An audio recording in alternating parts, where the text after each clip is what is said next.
Onus Laboratorio del Piede, centro altamente specializzato nella costruzione di plantari su misura, dedica nuove tecnologie di rilevazione dei carichi posturali per dare voce alla filosofia di benessere che lo caratterizza.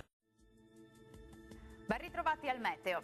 Il maltempo che sta causando allagamenti e disagi in molte zone ha le ore contate. Giovedì 30 maggio infatti sarà una giornata con più sole. Nel dettaglio sul Veneto il cielo risulterà a tratti coperto al mattino con qualche ultimo rovescio sul Bellunese. Ampio soleggiamento ovunque invece a partire dal pomeriggio. Temperature minime tra 11 e 14 gradi, massime piuttosto gradevoli, oscillanti invece tra 19 e 22 gradi.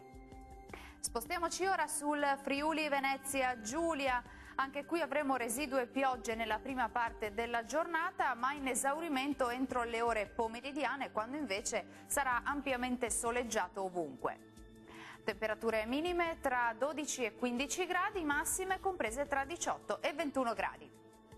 Uno sguardo infine al Trentino Alto Adige, dove avremo tempo asciutto e stabile quasi ovunque, salvo per qualche isolato piovasco al mattino sui settori di confine. Il cielo sarà invece poco nuvoloso ovunque.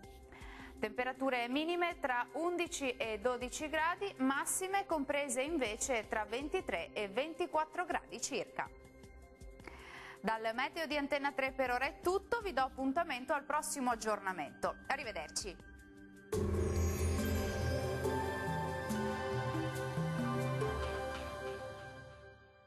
Tonus è il miglior negozio di calzature moda comoda. Qui troverete il più vasto assortimento di calzature Fratelli Tomasi. Eleganza e comodità, perché camminare è vivere.